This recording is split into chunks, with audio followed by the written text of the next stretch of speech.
রব্বুল আলামিন, আমি মহান পরওয়ারদিগার আলম, আমি আল্লাহ রব্বুল আলামিন তোর জন্য শুধু এতটুকু করি না রে বান্দা, পৃথিবীর জমিনে যাওয়ার পর পর তোর চোখ ছিল পাওয়ার আসিন না, চোখ আসিন না নাই, পাওয়ার ছিল না।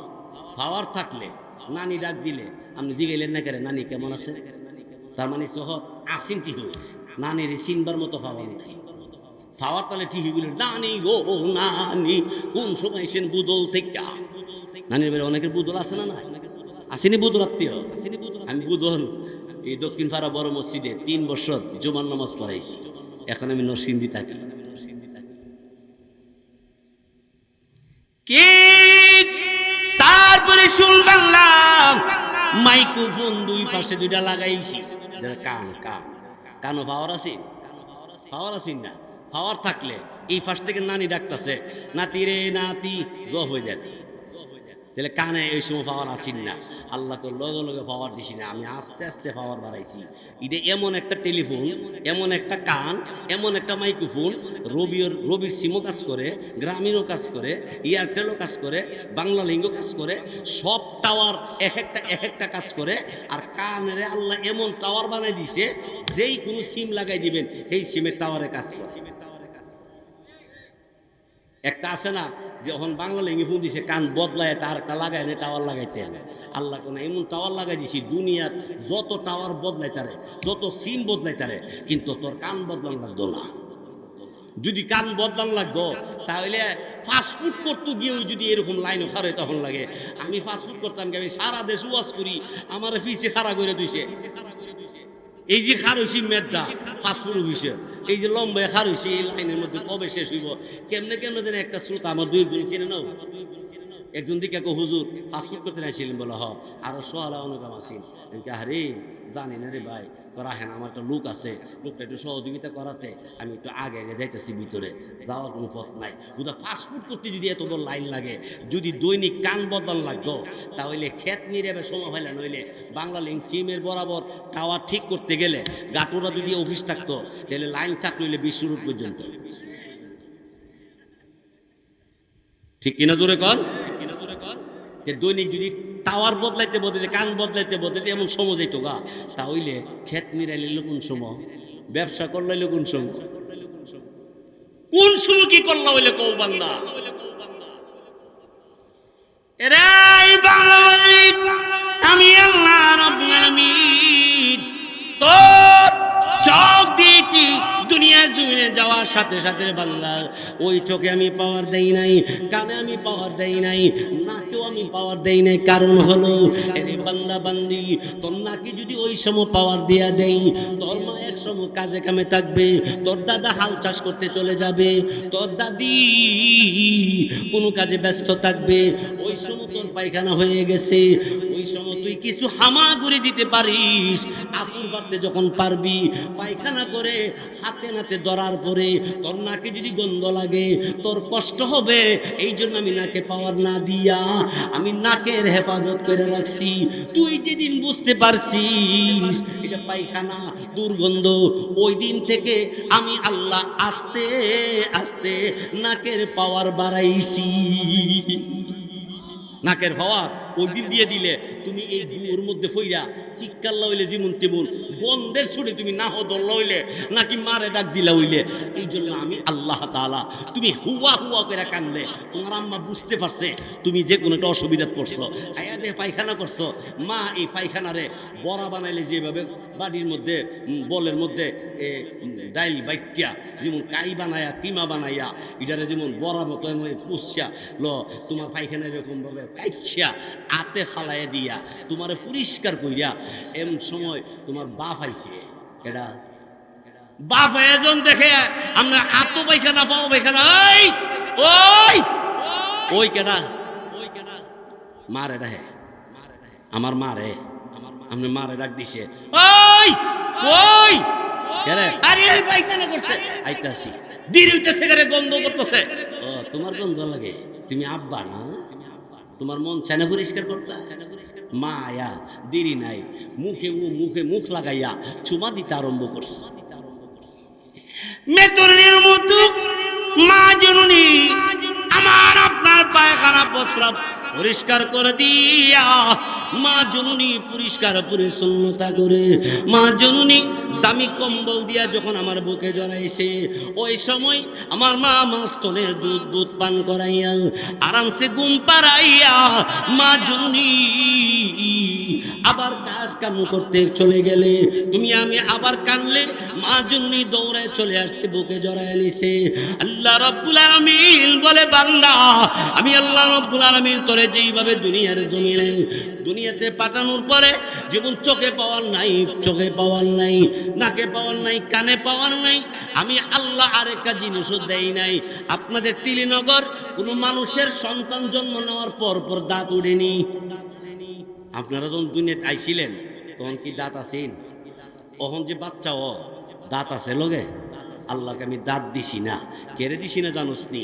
তোর যদি দাঁত দিয়া দেই তাইলে তুই এরকম কুচি বাচ্চা মাত্র 15 দিন আর 16 দিন বা 1 মাস এমনি তুই নির্জুরা, এই সময় তোর দাঁত যদি মুখ তাহে আর মাছ তোর দুধ পান করতে গিয়া তোর দাঁতের আঘাত লাগলে মা যদি রাগে একটা থাপ্পড় মারে, তুই থাপ্পড়টা লইতারতি না। এই জন্য আমি আল্লাহ তাআলা দাঁত দিছি না, জান দিয়ে দিছি, মা যেন ব্যথা না পায়, তোরে আরামসে পেট ভরাইয়া যেন দুধ খাওয়ায়া দে। জোরে কোন সুবহান। আমার ভাইয়ের তার পরবর্তীতে আমার আল্লাহ রাব্বুল আলামিন তিনি ডাক দেওয়ালে বাংলা ওয়া কুনতুম আমওয়াতা, বান্দা তুমি মৃত ছিলি, ফাআহিয়াকুম আমি আল্লাহ তোরে জিন্দা করেছি। কিরে বাংলা জিন্দা করেছি বলে তুই এ কথা মনে করিস না, আমি কিন্তু আল্লাহ তোরে মরণ দিব। সুম্মা ইউমিতুকুম আমি আল্লাহ রাব্বুল আলামিন তোরে যেমন জিন্দা করে দুনিয়াত পাঠাইছি, আমি আল্লাহ এরপর আবার তোরে মরণ দিব। মানুষ মরেনি?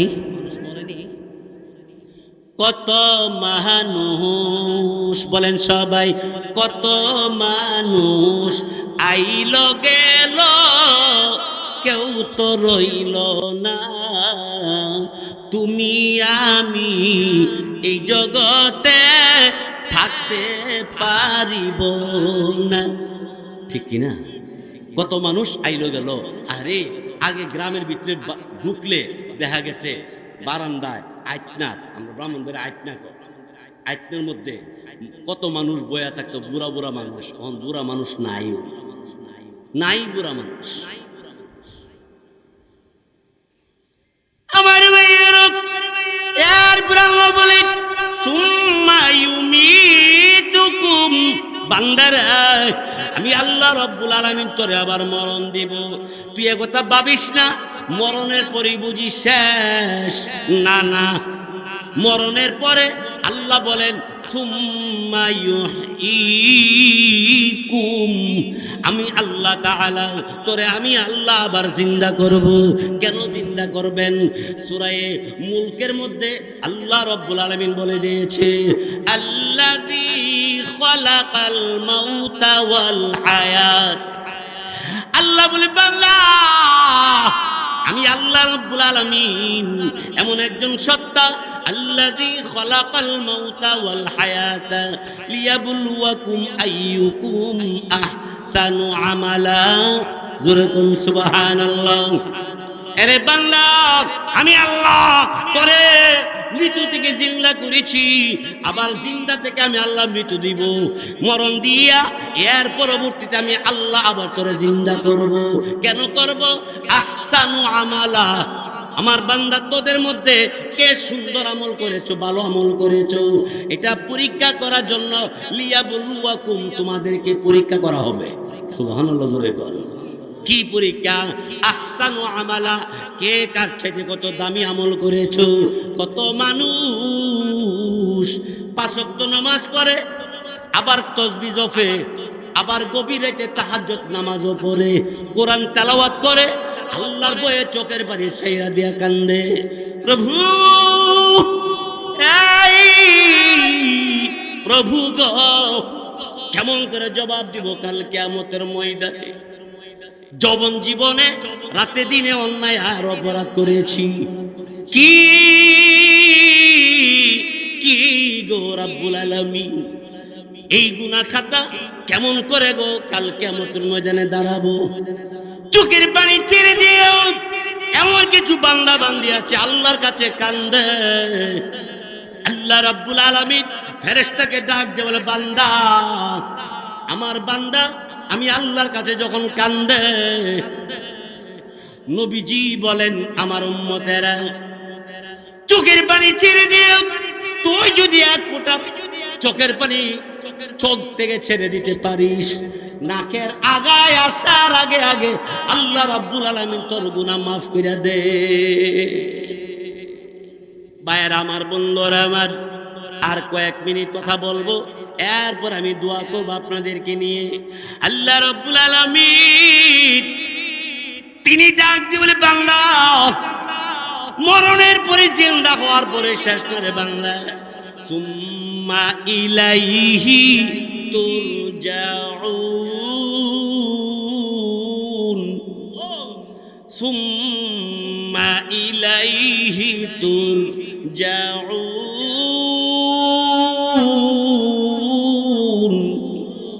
আল্লাহ বলে, বান্দা তোমাদের সকলেরই আমি আল্লাহর কাছে আসতে হবে।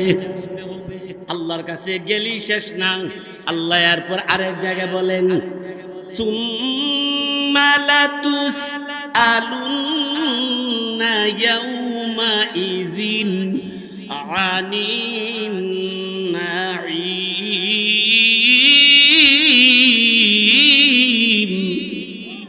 আল্লাহ বলে, বান্দা প্রত্যেকটা নিয়ামত সম্পর্কে আমি আল্লাহ তোমার জিজ্ঞাসা করব।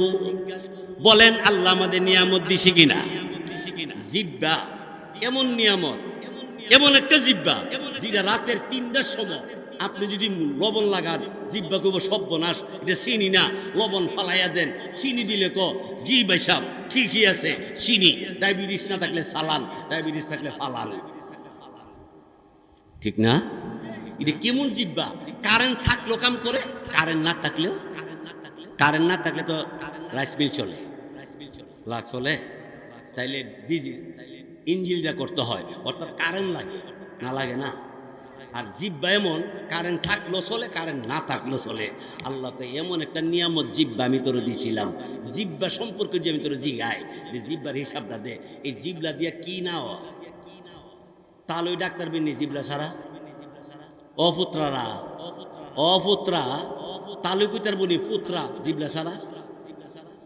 টাকা টাকা যে করেন জিব্বাটা দৈরা রেখে কেউ টাকা কইতারবে? যত কথা কইবেন ফন্ড আনা জিব্বা লাগে, এখানা হালে বাতাসে চলে, জিব্লা ছাড়া হয় না। সুবহানাল্লাহ, সুবহানাল্লাহ। আমার ভাইয়েরা, বন্ধুরা আমার, আমার ভাইয়েরা, বন্ধুরা আমার, এই সময় একটা টোকেন দিছে, যেই কথাটা বলতে গেলে কমপক্ষে 1 ঘন্টা সময় দরকার।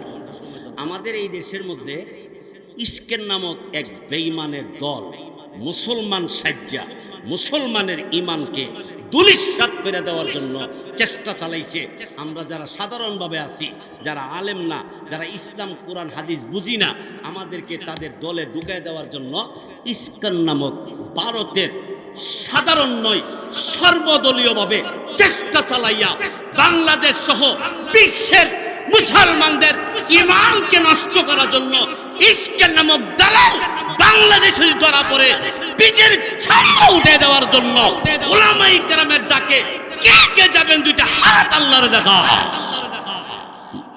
নারে তাকবীর। আমার ভাইরা, বন্ধুরা আমার, কত দালাল বাইরিতেছে। আগে শুনতাম দালালরা টাকা মেরে দিছে, বিশা দিব গই দিছে না। এখন দালাল বাইরিছে, বিশা দে, টাকা দে, সব দে, ইমান লইয়া জায়গা। কি নিয়ে যায়? ইমান। এই দেশের মানুষটা দেখবেন মুসলমানের মতো ব্যবসা করতেছে আপনার সাথে, কিন্তু তলে তলে সেই ইস্কেন দল, ইস্কানের অন্তর্ভুক্ত হইয়া মুসলমানদেরকে আস্তে আস্তে করে এবং দেশের মধ্যে বিভ্রান্তি, বিভিন্ন ফিতনা ঝগড়াঝাটিতে ঢুকাইয়া মানুষের মধ্যে হট্টগোলের ব্যবস্থা করবে। এই ধরনের দালাল যদি বাংলাদেশে থাকে, আল্লামা সাজিদুর রহমান সাহেব, আল্লামা মুফতি মুবারকুল্লাহ সাহেব সহ আমাদের আকাবির, এমনকি আমাদের এই এলাকার একজন কৃতি সন্তান, আলহামদুলিল্লাহ হুজুরের হায়াতের মধ্যে বরকত দান করুক, আল্লামা মেরাজুল হক কাসিমি সাহেব দামাত বরকাতুহুম দারমা মাদ্রাসার শাইখুল হাদিস ও মুহতামিম পীরে কামেল হুজুর সহ আমাদের মুরব্বী উলামায়ে কেরাম যদি ডাক দে, বেঈমান নাস্তিক নবীর দুশমনদের সাথে লড়াই করতে হবে, ঈমান টিকে রাখতে কে কে যাবেন উলামায়ে কেরামের ডাকে দুটা হাত আল্লাহর দেখা।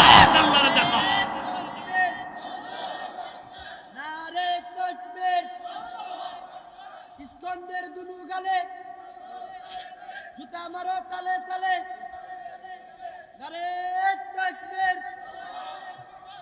আমার ভাইয়েরা, আপনারা বসে আছেন বলে আমি লম্বা করে ফেলছি, অসুবিধা হয়েছে? যদি হায়াতে বাসি আগে পরে এলাকার মধ্যে আরো দাওয়াত থাকলে বা যদি দাওয়াত নেওয়া হয়, তাহলে আমার নামটা যদি শুনেন মাইকে বা পোস্টারে, খন্দকার আবুল কাশেম, আখালিয়া মাদ্রাসার প্রিন্সিপাল নরসিংদী। কিন্তু আমি আগেই বলছি, আমি কিন্তু আপনাদেরই সন্তান। আমার বাড়ি ব্রাহ্মণবাড়িয়া, প্রয়াগ নরসিংসার, আমরা সদরে পড়ছি। আপনারা তো মনে হয় সদরে হই, তো আমরা একবার আপন ভাইয়ের মতো, তো কোনো ব্যাপারই না। আপনারা খালি কইবেন আর আমি খালি আমু, মাইক লাগাইবেন, খালি ওয়াজ করবো, ঠিক না? কিন্তু রোজার আগের দিন পর্যন্ত প্রতিদিন 3টা করে প্রোগ্রাম, এই বছর কইলে আর কাম হইতো না। তবে এই জায়গায় তিলনগর একটা বড় মসজিদ আছে না, এই যে পাশে, এখানে একটা ডেট দিছিলাম, কথাটা এখনই কয়া জায়গা, ডেটটা ঠিক রাখতে পারতেছি না। আমার মাদ্রাসার মাহফিল 3 দিন ব্যাপী, এই তারিখ মতো কমিটিরা নির্ধারণ করে সিদ্ধান্ত নিতেছে। যদি সিদ্ধান্ত হয়ে যা তাইলে হয়তো আসবো না, আর যদি হুজুরের সাথে কথা বলছি, যদি সম্ভব হয় আগামীকাল এই ডেটটা যদি চেঞ্জ করে তারা, তাহলে আমি চেষ্টা করব এই মাহফিলে আসার জন্য। গত বছর বড় মসজিদের এখানে আমি 35 মিনিট বয়ান করছিলাম, আপনারা যারা ছিলেন 35 মিনিট বয়ান করিয়া আপনাদের এখান থেকে চলে গেছিলাম। কেন? আপনাদের এখানে কইরা আরো গিয়ে 3টা করছে, অনে আপনারা কইবেন এত দাওয়াত রাখেন কারে, এত টেহা টেহা করেন কারে, ঠিকই তো কথাটা। কিন্তু দাওয়াত লেখানোর সময় কয় হুজুর আপনি যাইবেন আর আইবেন, আধা ঘন্টা করলই, এরা যে দাওয়াত দিছে আধা ঘন্টা বেগারতে করে লেখা আছে, এটা দোষ নাই। আমি কেন আধা ঘন্টা করে গেছি গা, এটার দোষটা 1 নম্বর। এই জন্যে আপনাদের সকলের ক্ষেত্রে আমি আরজ করব, আমরা মরা ছিলাম, আল্লাহ তাআলা আমাদেরকে জিন্দা করছেন। তবে একটা কথা মনে রাখবেন, যিনি জিন্দা করছে তিনি বলছেন আবার মৃত্যু দিবেন, মৃত্যুর পরে আবার জিন্দা করবেন, জিন্দা করায়া আল্লাহ তাআলা তার দরবার দাঁড় করাইবেন। আল্লাহ দরবার দাঁড়ানোর পরে আল্লাহ নিয়ামত সম্পর্কে জিজ্ঞাসা করবে, এই কথা আল্লাহ কোরআনে বলেছেন। তবে নিয়ামতের জবাব দেওয়া লাগবে না, বান্দা যদি ঈমান আর নেক আমল নিয়ে যাইতে পারে। সুবহানাল্লাহ জোরে বলেন। আল্লাহ তাআলা কুরআন শরীফের ভিতরে এক আয়াত নাযিল করছে, আল্লাহ তাআলা বলেন, আল্লাযীনা আমানু ওয়া আমিলুস সলিহাতি কানাত লাহুম জান্নাতুল ফিরদাউসি নুজুলা খালিদিনা ফিহা লা ইয়াবগুনা আনহা হিওয়ালা। আল্লাহ বলে 2টা কাজ যার মধ্যে থাকবে, আমি আল্লাহ তারে জান্নাতুল ফিরদাউসের মেহমান বানাবো। কয়টা কাজ?